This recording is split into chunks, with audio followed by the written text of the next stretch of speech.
Welcome to Forged in the Fires podcast with Fireman Rob. Being a fireman, father, veteran, husband, world record holder, and Ironman, he brings stories of experience to impact your life while challenging you to live it. What do you want from your life? Why do you want it? Are you willing to go through the challenges to get there? If you have the courage to take that first step, let this podcast be the catalyst to start your fire while you bring the resilience to make it continue to burn. Our lives are made up of moments called right nows. So let's get started. Forged in the Fires podcast with your host, Fireman Rob, begins now. Welcome back to Forged in the Fires podcast. I'm your host, Fireman Rob. Today's guest is quite literally an amazing individual. I mean, when you are the first cancer survivor to stand on top of the world, you want to hear the story from the valley to be able to get to the top of the world. The individual, I can't go through all the accolades because we'd never talked to him. But Sean, it is so great to have you on the show today. I appreciate it, Rob. How's everything going over there? I was looking at all the awards and accolades and things that you've done, and it's amazing. And I love the backstory, and we're going to get to all that stuff. But, the first thing I want to go to is actually your book. And the one that I'm talking about is the 7 Summits to Success. Because I saw that. I saw the imagery on the front of the book. And I want you to kind of go into what was the premise behind that. You have summited all 7, but what was the premise behind that? Because I love that title. That's that's a great question. And the whole concept came from a couple different ideas. One, I've been a keynote speaker for quite a while now, and I would tell my story of surviving 2 cancers and climbing Everest with 1 lung and being the only person in history to accomplish what I have. And there would always be a long queue of people to come up and talk to me. Because first of all, I love hearing other people's stories. Right. That gets me going because everybody has their own perspective. Everybody has their own ideas and the way they see the world. So I love hearing other people's perspectives and their takes on life. And there would be a handful of other people who would come up and continue the conversation that most people would say. So most people come up and say, oh, that's a great story. And a handful of them would follow it up with a question, but how did you do it? Because in my presentations, I tell people my first goal was to literally crawl 8 feet from the hospital bed to the bathroom. And it was so I wouldn't soil my sheets, because I couldn't move. I was bedridden for a long time. I was in a medically induced coma for a year, for crying out loud. And then I ended up climbing over 29,000 feet to the top of the world. And every year, this is the second part of it. Every year I take a group up Kilimanjaro, which is the highest mountain in Africa, as a fundraiser for the Cancer Climber Association. And we're actually leaving July 24th this year. Oh, wow. Coming up soon. Absolutely. Yeah, I'm deep in training right now, but this will be my 21st summit of the highest mountain in Africa. Wow. And the average success rate on Kili is 48%. So 52 people out of 100 don't make it. My groups from the past 20 summits were at 98% success rate. So wow. double the average, right? Yeah. So that's where this book came from. It planted the seed of, hey, how did you manage to climb Everest and accomplish what no one in history has done before, combined with how are you leading people with a double the success rate to the highest mountain in Africa? I was like, that's exactly what this is. It's the first step in helping people reprogram their brain through neuroplasticity to believe something is possible. Because oftentimes, actually not even oftentimes, every single time anything has ever happened, someone had to believe in it before they saw it. So that's the first step. You have to believe in something strong enough, hard enough, and it's usually yourself. You have to believe in yourself enough to make it happen, to take that first step to make it a reality. I absolutely, that's why I had to start off with that, because that's the way to start off a podcast, right? Like that. You make sure you go to SeanSwarner.com to get that book. Now, you had mentioned a ton of things that you have overcome in your life. And I think a lot of people, it's great that you mentioned that. Like, people come up to you, well, how did you do it? And I don't think people would want to go through what you did to be able to get through there. when you look back at the cancer diagnosis, I mean, you had 2 deadly cancers at a young age, 13 and 16. And at most people at that age don't have that resilience. What do you remember from those times when you were told that devastating news? I'm going to answer that with a question, and I'll leave it at that, and I'll let you answer it, or just let everybody who's listening think about it. From the 13 to basically 17 years old, I battled 2 cancers, 2 terminal cancers. I was given 3 months to live, then 14 days to live. Numerous nights, night after night after night. How would you feel if you were so terrified to go to sleep, to close your eyes because you didn't know if you're going to wake up the next morning? Wow. Yeah. That was my reality. So I've learned to be comfortable in the uncomfortable, and I've learned to truly live in the present moment, because we're never guaranteed tomorrow. And I want people to understand, with that book, with my story, with everything I'm doing, I want people to understand what I know about life without having to go through what I went through. Oh, that's beautiful saying. I love that. Yeah. Now, question for you, because I know from my experiences, like with racing and fire gear for races, it was the pain that made me feel still alive. And I suffered more the mental side. You had went through physical and mental. Does that something, when you went after these challenges, what did it give you that you couldn't find just in a daily, everyday work or daily, everyday chores that you were doing? First of all, I think you can find that in your daily, everyday chores, because it's a choice. You can put yourself you can change through trauma, or you can voluntarily change for growth. So you can change through something traumatic, or you can choose to change in a state of optimism and opportunity. And I think it's surprisingly shocking how mental being physical really is. Yeah. Yes. Because I'm sure the mind gives up way before the body does. Right. You're thinking that you're going through pain. You push through that pain. You're not even close to being to your potential. We always limit ourselves because we're afraid. I'm going to break. No, your mind's going to break. Your body's not going to break. Your body's going to break in like getting blisters. I mean, come on. You get some blood. Get going. Right. Now, what do you think from the perspective? Because I know I've had a lot of people tell me, and I'm guessing a lot of people have told you, it's like, I haven't had to go through those struggles or those extreme trials. How do I, as that normal person, find this next level? Because a lot of them are scared to push that envelope and make them uncomfortable. You are forced to be uncomfortable. What would you say to those people? The very first thing that you need to understand before you do anything with your life is what your personal core values are. What means most to you?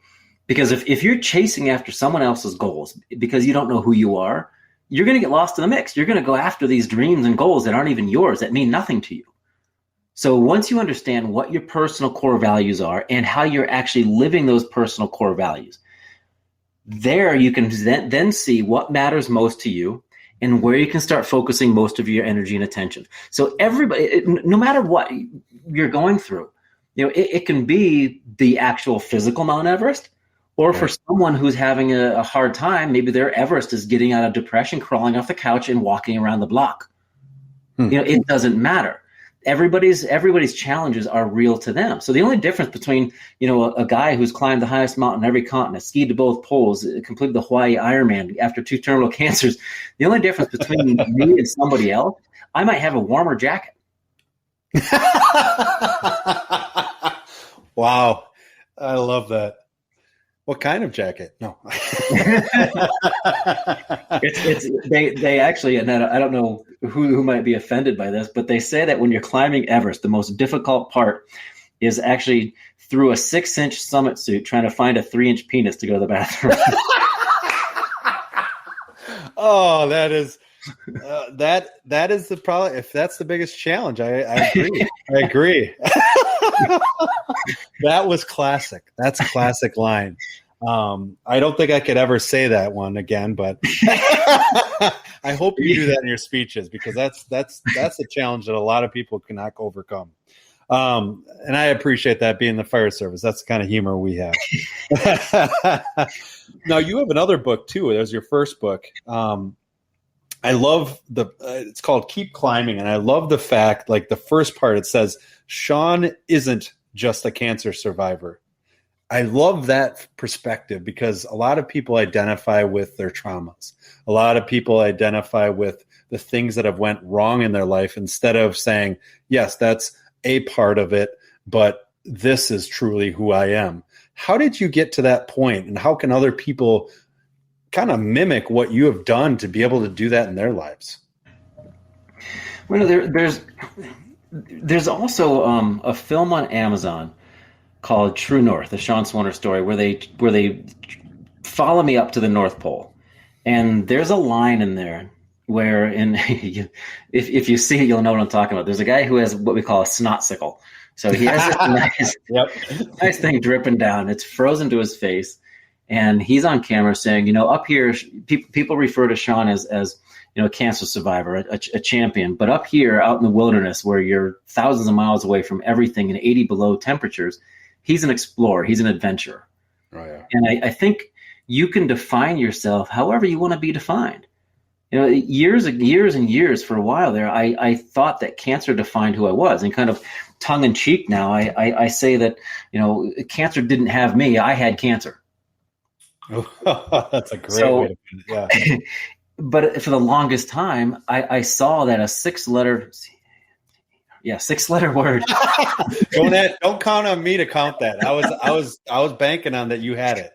Yes. Okay, 6-letter word. How it had so much power over me. Yeah. And it used to be a trigger. I mean, a lot of people say, "Oh, I have a trigger." That's going to set me off. What sets you off is how you react to that trigger. It's not the word. So people say, "Oh, that's a trigger." It's not a trigger. It might make you think something, but no, I take that back. It doesn't make you think anything. It's how you react to that. So for the longest time, I would go in, and I still go in once a year for my annual checkup, because no one's ever had Hodgkin's and Askin sarcoma before. No one knows what's going to happen. So every year I go in for a checkup, get my blood work taken, sometimes a CAT scan, and I see it as I have another year to live. Right. So it used to be me going in for that blood work, going into the hospital. That used to be a trigger. Hearing the word cancer, that used to be a trigger. I used to call it the C word, like a lot of people do. Right. And people are set off by that. But as soon as I realized I was allowing a word to make me feel a certain way, I lost who I was. I lost control over my own emotions and my own feelings. Wow. Why would I give my own power, my own strength, my own emotions, myself to a word? Right. That's a powerful statement, especially with with everything that people are going through with social media and everything like that. That's such a powerful statement that you just said, is that we really have to look inside ourselves, have that courage to be ourselves first, and not let others distract from the best of that is us. How did you, when you go into corporations, and you were talking a little about this when you were talking about when people come up to you afterwards and ask you questions, what is the feeling when you're talking about this vulnerability, and then you go from having cancer to climbing the tallest mountain in the world? How do you really drive that down into like a corporate sales team or a corporate CEOs, a group of CEOs? How do you drive that into them to correlate into their business to make it even better? Everybody wants to get to the summit of their own peaks, right? Yeah. Yeah. Everybody wants to get to the top of their own mountains. Everybody has certain goals they want to accomplish, and how you do it is one step at a time. I didn't go directly from base camp to the top of Everest. I mean, if I did that, I would die. I'd be dead. Right. And if you're looking at, say, for example, Transamerica, a retirement a company, it's very poignant because so many people think, oh, when I retire, I'm done. I'm good. It's just like when you get to the top of a mountain, people, you're halfway there. Yeah. you have to come back down. So when you retire, you're not done. You have to come back down. You've worked your way up the mountain for your entire life. Now enjoy the view while you're there for a while. So it all depends on who I'm speaking to, but it does boil down to being vulnerable, but understanding and knowing what your personal core values are. And on my desk right now, right in front of my microphone, I have 5 words. It's clarity, love, appreciation, freedom, and security. And I remind myself of those 5 every day. And helping people tap into what means most to them helps people understand how they can move forward. That's such a great message. And, it's the credibility that comes with that is that you've learned all this stuff. You've had to live this stuff. You've taken that to another level and created, you had actually mentioned it earlier, the Cancer Climber Association. Tell me more about that. It's kind of funny, you're right? Like where my insights come from. I'm not a speaker who's just read books about other people. I love saying that. Yeah, it's perfect. You have to have some experience behind what you're saying, right? Exactly. I walk the talk. I know how to do it. I know how to push through uncertainty. I know how to build appreciation. I know how to develop resilience. And it's the same pattern for everybody. But as far as, and I appreciate you asking about the charity. So the Cancer Climber Association takes a group up Kilimanjaro, the highest point in Africa. Yeah. As a fundraiser, and this will be the 21st trip. And what we do is we actually pay and anyone can go on the trip. Anyone who's fun and adventurous. You can't come if you're a stick in the mud. So I like your qualifications and standards. This is top of the line right here. So we actually fund a survivor's trip every year, all costs covered. And it's the responsibility of that survivor then to raise funds for next year's survivor. So kind of keep paying it forward and keeping it in the family. So we actually raised enough funds to send 2 survivors next year. And I'm hoping that with those 2, we raise enough to send 3 next year and then, 4 and then keep building it up. But how we do that, the biggest fundraiser we have is, and I can send you the link, we take a flag to the top of Kilimanjaro that has names of people touched by cancer. And there's a website, I can send you the link, where people can go and donate. They can donate $1, they can donate $1 million. But even if you donate $1, you can add 100 names. It doesn't matter. So when we get to the mountain, we have this printed out sheet of names of all the people who've donated, and in memory of someone or in honor of someone, whoever it might be. And then we will all take turns, every single person in the expedition group on the trip up Kilimanjaro. We will all take turns writing those names on the flag, and each day we can swap who carries it. So it gives it a deeper purpose, a deeper meaning. And then the survivors carry it the night we leave base camp to go up for the summit. And then the 2 of them this year are going to go hand in hand to the top with all the other people touched by cancer. Wow. My dad passed two years ago with cancer. And what is the website that you go to for that? It's a long link. It's a long link. Okay. We'll make sure to put it in the description for this, but I mean, that's a powerful thing to be able to carry that flag for all those others. I had a great opportunity to carry the flag for some who had fallen in one of my races, and I remember how heavy it is. What is that feeling when you're carrying that flag, or what is some of the feedback you've heard from those others about what they get back from themselves from being able to do that? So I'll share that with a story. When we leave for the summit, we wake up at about 10 or 11 p.m. and we climb through the night. It's essentially an endurance hike. And we have 3,000 vertical feet to go. Those 3,000 vertical feet, because of the altitude, take us 8 to 9 hours. Wow. Right? Here in Colorado, I could do 1,000 vertical feet up to 14,000 feet, like 1,000 feet a minute, or 1,000 feet an hour. I'm sorry, not a minute. You haven't had sleep, so I'm totally fine with that. Exactly. So when you do see the summit and you're within 30, maybe 5 minutes from it, you start getting emotional because you know you're going to make it. Right. And you're literally breathing in and out, in and out, in and out 5 or 6 times every step because the air is so thin. you're hyperventilating essentially with every step. And every step you get closer and closer and closer, and you start to tear up. Emotions start overwhelming you, and you can't control it.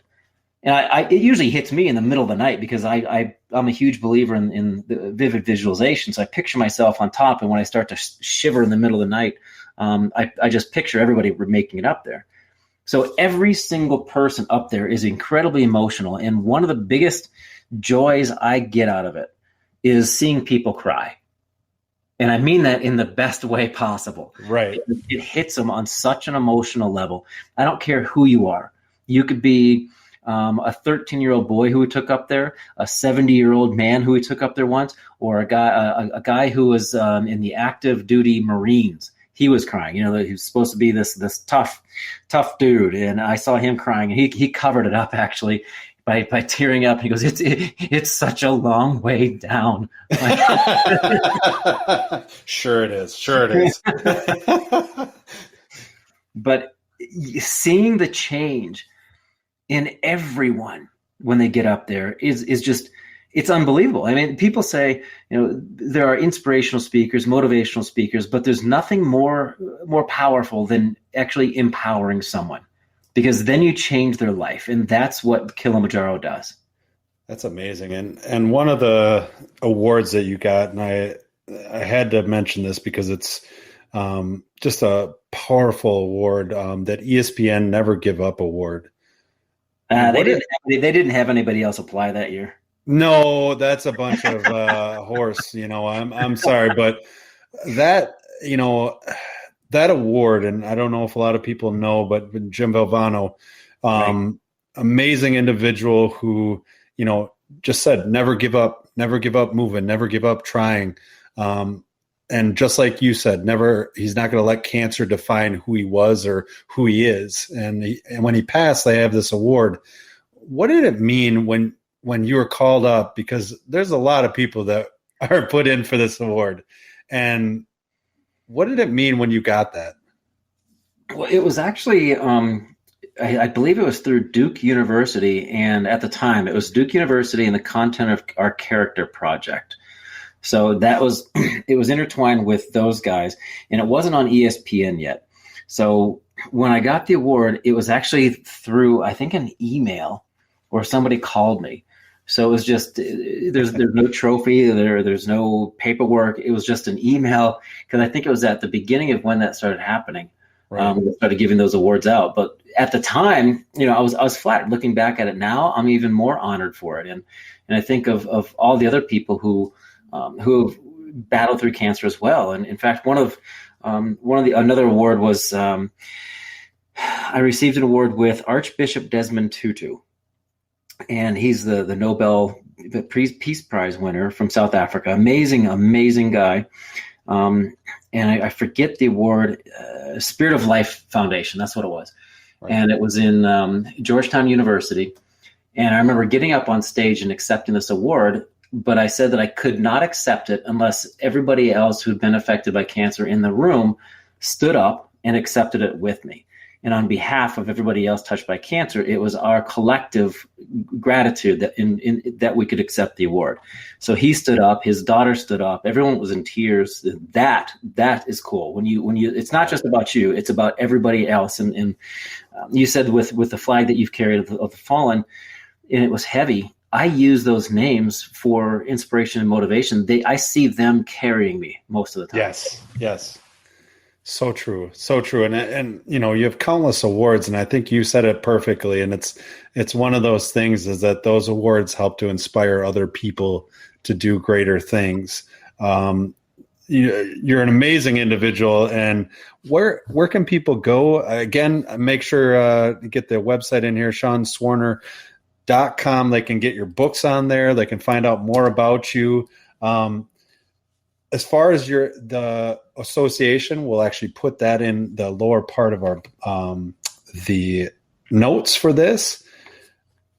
Sean, I always end the same way. And these questions, I'm excited to hear what your answers are to these questions. I've been excited this whole time. Should I be nervous? You should be very nervous. You've only summited 7 peaks. This is so much tougher. All right. You ready for the first question here? I don't think I have a choice. Let's do it. No, you don't have a choice at all. All right, here it is. Here it is. All right. What would be one of the biggest suggestions or advice that you would tell your 18-year-old self? Just wait until you get to college because it's going to be a blast. I love that. I love that. And that, especially with you had just came off of being a survivor. And so dude, I love it. I was Belushi from Animal House in college. So do you know who bombed Pearl Harbor? I just want to make sure. You're right. I love it. All right, here's the second question. You know, with people who are always getting challenges and going through, and you had mentioned some stuff earlier, what would be 2 daily habits that you would suggest for people to incorporate in their lives starting today that will help them to continue to move forward in their lives? That's easy. It's a morning and evening bookend. I do it myself every day. And in fact, I have a journal. If anybody sends me an email or gets in touch with me through my website, SeanSwarner.com, and let me know that you're interested in the journal, we'll figure out a way to get it to you. But every morning, in fact, I have it right here. Every morning I have a daily affirmation. So I'm actually opening it up. I love it. Let me see if I can find a good one. Well, because there's also what I call personal core values in here. And so in the morning, I write down, today my value affirmation is blank, right? Mm-hmm. And today, I am grateful for my life and all that is in it, and I'm full of gratitude. And then I wrote down here, it also goes on to say, I will try to, and then there are 3 things. And then I will learn to 3 things. So that's my morning book. And I do that within the first 15 minutes of waking up. So I start my day on a positive note. Wow. Consciously pushing myself to go after that stuff and to be focused on being grateful for my life.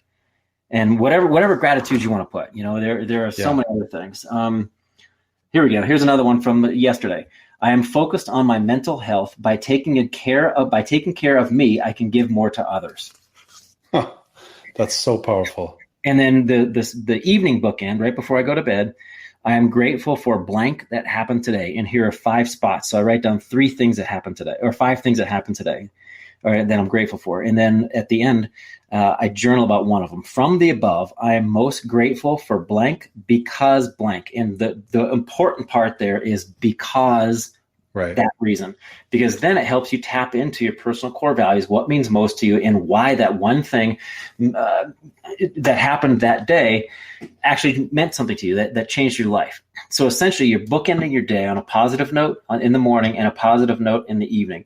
That way, you're not going to bed thinking, oh, crap, I forgot to do this. I didn't do this. I should have done. You're going to bed being thankful for what you were able to accomplish, and you're thankful for what did happen. Oh, all right. I'm going to be emailing you. Please do.